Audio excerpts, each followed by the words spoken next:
Hey everyone, it's Daniel, and this is day 15 of my 30-day video challenge. So we are halfway there, and if you've been watching all these videos, I appreciate it. I'm kind of just, like the talk today is completely unscripted. I have no notes, so you're kind of just witnessing a bit premeditated, but mostly just kind of stream of consciousness stuff. I just decided what this video is going to be about 10 or 15 minutes ago. And then I thought it through for a couple minutes and then just sat down, and I'm now recording it. So you're kind of witnessing the most raw, the most, the most unscripted, the most candid version of Daniel that you'll probably see when I teach classes or make other video content. Usually I have an outline, if not a script. I have very specific things that I want to cover in a specific order. Anyways, today I wanted to talk about kind of my experience becoming a vegan, how I became a vegan, why I became a vegan, and I'll try and weave in, if I can, some tips and advice if you're considering the vegan diet, or if you're considering some other radical or kind of semi-radical dietary shift in your life.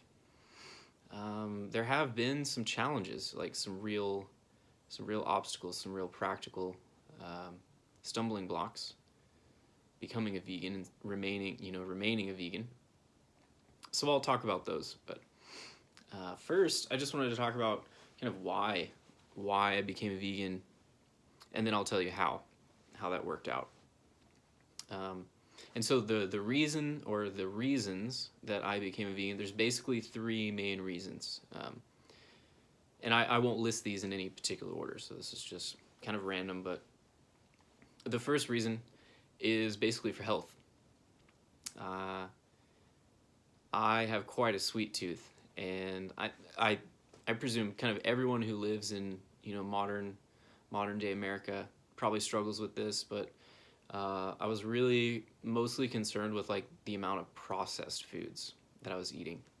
Like chocolate, candy bars, frozen stuff, junk food, fast food, things like that.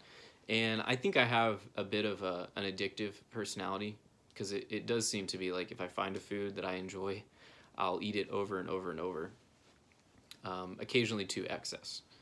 So the first reason I became a vegan was kind of, it seemed like the plant-based diet.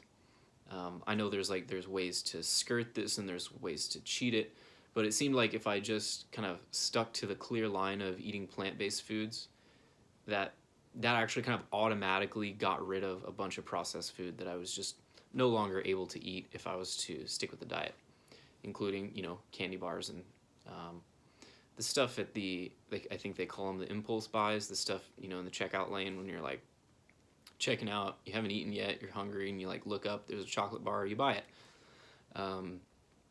And so maybe this says something about my lack of discipline or something, but I was always a bit confused about what I should be eating, and perhaps swayed by advertising and marketing, things like that. But yeah, so I was really concerned with getting a grip on my diet and finding something that would make me eat a little bit healthier. And also, this kind of does play in a little bit with my tendency towards addiction, or my addictive personality, because I'm not a person who could do a super healthy diet like 3/4 of the time and then have cheat days. Like I would find myself, I'd have a cheat day, or I would let myself break the rule one time, and then I would be completely falling off the wagon. And I would just be like in the drive-thru of Chick-fil-A like every day or something, right? So kind of setting a very clear and easy to remember boundary for myself was extremely important.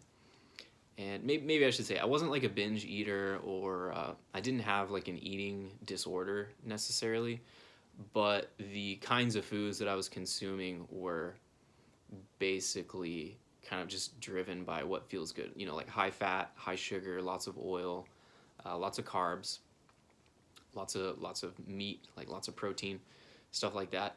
So yeah, so setting this clear line of I'm only going to eat plant-based foods, it cut out 85 to 90% of the just really bad junk food that I was eating on a, maybe not daily, but on a regular basis.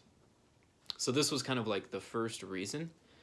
And I can already hear, like, I hear people critiquing this saying, well, couldn't you do keto? Couldn't you do low carb diet? Can't you do the Atkins diet? You know, something like this. Weight Watchers, who knows? There's a million diets out there. My answer to that was kind of no. I didn't think any of those other I've never tried keto, but I never tried any of these other diet programs that really kind of cut out what I needed to stop eating and left enough food that was still delicious and, you know, filling. So yeah, like the low carb diet and the keto diet just didn't really work for me. Wasn't even particularly interested in trying them. The vegan diet seems to have worked out really well for me because I eat a lot of plants. I eat a lot of tofu. Eat a lot of beans. Eat a lot of soup. I've been eating a lot more salads. So yeah, the amount of green vegetables in my diet has actually increased. You know, even like kale doesn't taste that great. It's got lots of protein. So yeah, so there was like the dietary reason, and that's kind of the first reason that I decided to go vegan. The second reason is basically because of compassion for animals and because of my, because you could call it a spiritual path, but I would say even my compassion for animals probably preceded my interest in diving more into spirituality and like the meditation world. But the more spiritual practice I did, the longer I meditated. Actually, even some experiences with psychedelics, including cannabis. I've actually heard this from a lot of people, that people who smoke cannabis frequently start to have these weird reflective moments when they're eating that juicy burger, realizing like, wow, this is the ground up flesh of an animal that was probably alive a week ago. And so there's kind of just that weird existential realization that you're consuming something that used to be alive and have a limbic system. It had feelings, it had emotions. So there's kind of like the weird factor that starts to dawn on you if you practice meditation or, you know, any kind of activity that's going to make you self-reflect and you know, like self-investigation, self-inquiry. People, just seems like a lot of people come to the conclusion that if it was their own conscious choice and they weren't being driven by cravings, that they would prefer not to consume animal flesh. And I started to find myself in that category. And I think there was a moment I had gone to, oh, what was it? It was like Mighty Fine. It was like a burger joint. There's a burger joint here in Austin, In-N-Out, actually, that's what it was. And I was in the drive-thru and I ordered this big, juicy burger. And I pulled through, you know, I drove home, and I was like, I took a couple bites of the burger, and this was just kind of like the tipping point, but I took a couple bites of the burger, and I was just like, I was more grossed out than I was craving the food, and I just put it down, and you know, I think I threw the burger away, I ate the rest of the fries, and I was like, okay, I think I should try and be a vegetarian now, because I had just gotten to that point. Like, I had already thought about it, you know, I was like, oh, this is kind of weird, I'm eating animal flesh, but it just sunk in, to the point where it became, yeah, more gross than it was fulfilling. And that's because of my, fundamentally, like, a deep compassion for all life, for animals, for all sentient beings. And of course, this is reflected in this Buddhist concept of the bodhisattva. The bodhisattva is the being who has realized that the project for humanity is the correct moral project for humanity is to reduce, hopefully eliminate suffering for all sentient life. So, because I had the option to stop consuming animal flesh, I did. And I totally understand. Like, I have compassion and empathy for people who are not there yet, or who may never be there, and for whatever reason they feel like they need to eat meat. Yeah, I have no bad feelings against anyone like this. I'm not one of those vegans who is kind of upset with other people for the choices that they make. I understand. I mean, it took me from the moment I started thinking about it to the moment I fully decided I was going to be vegan was probably almost 10 years, like 8 or 9 years.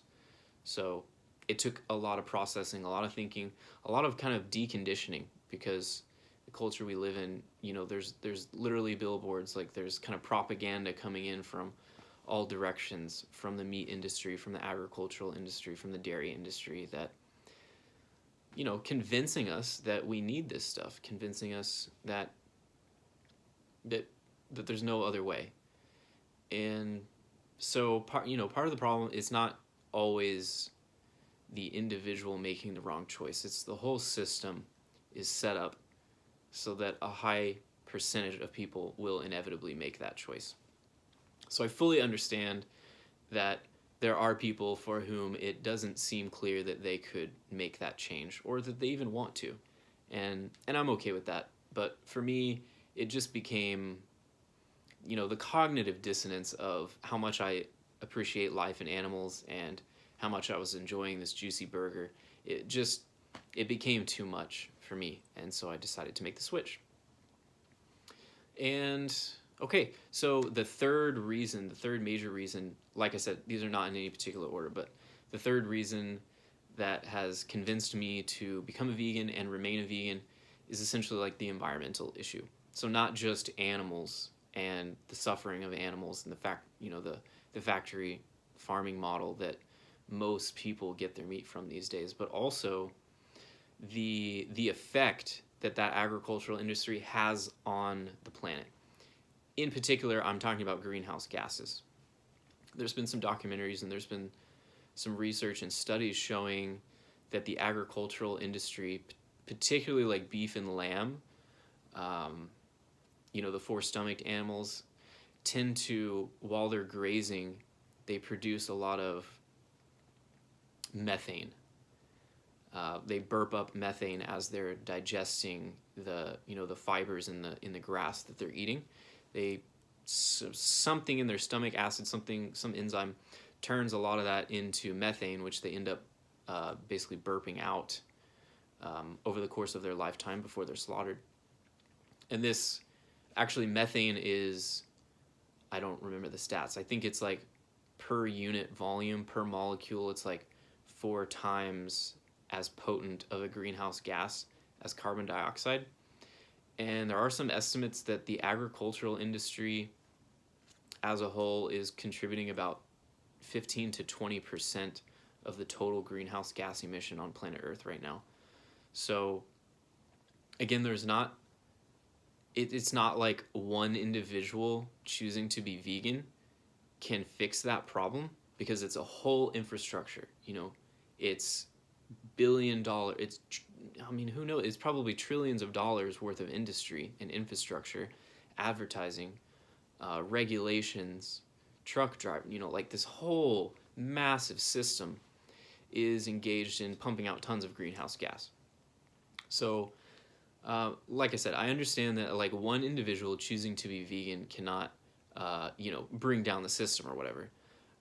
But also, I'm not going to participate in a system that is, at this point, knowingly contributing to the climate crisis that we are fully aware, or we should be fully aware. We had every opportunity to become aware that this greenhouse gas situation is completely unsustainable. We may have already passed the point of no return. We've gone over the 1.5 degrees Celsius that the Paris or the G4 summit or something. We've already passed the red flag mark, and we're slowly approaching the point where we're gonna boil ourselves to death, and life as we know it on planet Earth is no longer sustainable. So, again, because I happen to be in a position where I could walk away from that I chose to do so. And I basically have no regrets about it. So these are my 3 main reasons for becoming a vegan. Like I said, no particular order. But for me, the reason that I stayed vegan is because I have this triad of pretty strong reasoning behind me for why I will not engage in that activity again. And I had to have 3 reasons, or maybe I had to have at least 2 reasons, but it's always good to have more than one reason to do something of this importance, of this magnitude. Maybe related to what I was saying yesterday in my video, but because I'm choosing to do something that is kind of against the grain of the culture, I'm going against the momentum of the culture, you got to have some really strong reasons, and you have to be willing to say no and, kind of stick to those reasons no matter what. So I guess what I'm saying is, an example would be when I hadn't fully decided, I was like trying to cut out meat, and I really loved animals, and that was in my head. But then I would get really, really hungry, right? Maybe I wouldn't eat all day, and then I would get a really strong craving. And then if I only had one reason, I could kind of logic my way out of that. And that is actually kind of what that part of your brain that is hungry is supposed to do. The part of your brain that's hungry, when it's really hungry, it starts pushing the logical reasoning out of the way, and it starts to come up with its own excuses for why you should seek out and consume food as quickly as possible. And this is human nature. There's no way around it. So it was like, if I could talk myself out of one of these reasons, there's still 2 more. And it's kind of like this network or this linked chain of reasons that even if I was able to kind of disregard one and go like, well, I love animals, but I don't want to fucking die. Like, I'm starving. There was still like the other 2 reasons. And it's harder to talk yourself out of 3 strong reasons than it is to kind of ignore one of them. So again, maybe this is something about my character or my lack of discipline, who knows, but I actually think this is more the case. And this is probably why a lot of people fail to do their diet or fail to meet their New Year's resolution, right? Is because they have one reason, and then when they are weak, that one reason just isn't quite strong enough. And so they cave. So my strategy for that was have multiple reasons, have backup reasons, so that when your primary reason fails, you're like, oh, I'm doing this for my diet, but screw the diet, I'm hungry. Well, now you've got some backup reasons. You're like, well, what about all that other stuff? None of that has been negated because you're just hungry. So yeah, so having a multitude of reasons, having a network of reasons that was basically, you have to build it strong enough so that it's bulletproof, so that even when you're hungry and tired and your willpower is weak, you're just like, not doing it. I'm not going to eat the meat. So these are basically my 3 reasons why I became vegan. And I've already actually talked a little bit about how I stuck with it too. And it was really having multiple backup reasons and continually reflecting. Each one of these reasons, you're continually reflecting upon it and fortifying it when necessary. So you're sticking to your guns. You're keeping up with your compelling, powerful reasons to do what you're doing. And together, this is how real change happens. Right? You got to have strong motivation, and then you have to have some solid reasons why you're doing what you're doing. And if your reasons are strong, it's much more likely that you're going to succeed on the path. Whether it's becoming vegan, starting a daily meditation practice, some other kind of crazy growth experiment, you've got to have multiple reasons for doing what you're doing. And I think that's basically why I stuck with it. right? Because there were so many opportunities when I was tired, I was hungry. I was like, it would be so easy to just go get a burger, go get some chicken nuggets, like whatever it was. It would be so easy. But you've got to draw yourself like a hard line. You've got to have multiple reasons why you don't want to cross that line. Otherwise, you're probably just going to fall back into whatever the cultural momentum is, right? You'll just go to Chili's and order the steak or something, like, because it's easy and it's delicious and it's high fat, it's high sugar. Like, food can be a drug, especially when you're tired, your willpower is low, and you're feeling weak. It's like that high fat, high sugar, like whatever it is, it's like it's beckoning you, and you've got to have a huge amount of determination, and you have to prepare. Like, you have to know in advance, like, okay, there's going to be a time when I'm hungry and tired and I'm driving home from work and the drive-thru is right there. Like, you have to plan ahead when you're not in that mind space, when you're not willing to let your reasoning go.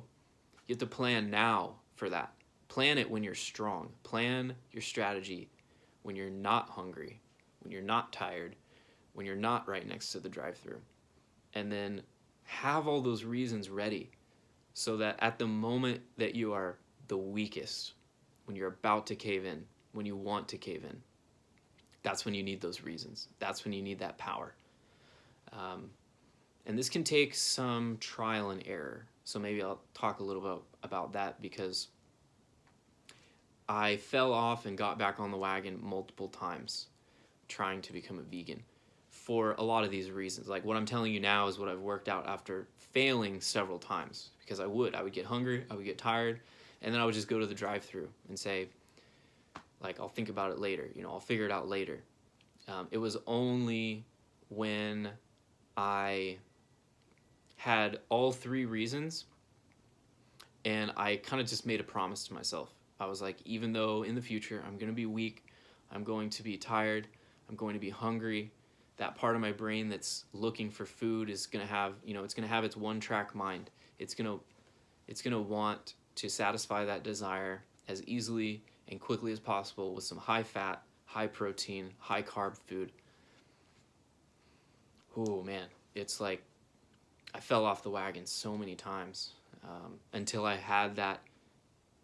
just had the right mix of motivation and strong, solid reasoning, so that eventually the time when I started not falling off the wagon anymore, I would still want to. I would still be tired. I would still be hungry. I would still be driving right by the drive-thru. But I just had my reasons. I just had, it's about the animals, it's about the diet, it's about the environment. Like, all three of those together, it's just like, I can't do this anymore. I can't do that thing. I can't turn on my blinker and pull into the drive-thru, because there was too much cognitive dissonance if I pictured myself doing it, because I had those reasons and I had the motivation. So you just have to know that you got to plan ahead. You got to plan ahead for when your mind is in that kind of craving, addictive mode. You need a strategy in advance to prepare for getting out of that situation. Of course, what can help is like having some food at home, right? Like having another plan that doesn't require an enormous amount of effort, right? So you want your new plan to be almost as easy as the old plan, so that when you are in that critical moment and you're tired, it's not that much more effort to go home and make some vegan food or whatever your challenge happens to be. Okay, so I've talked a lot about why I became vegan and how I stuck with it. I think I'll end the video now, and I will plan on seeing you guys tomorrow for day 16 of my 30-day video challenge. I hope you guys have enjoyed, and stay woke.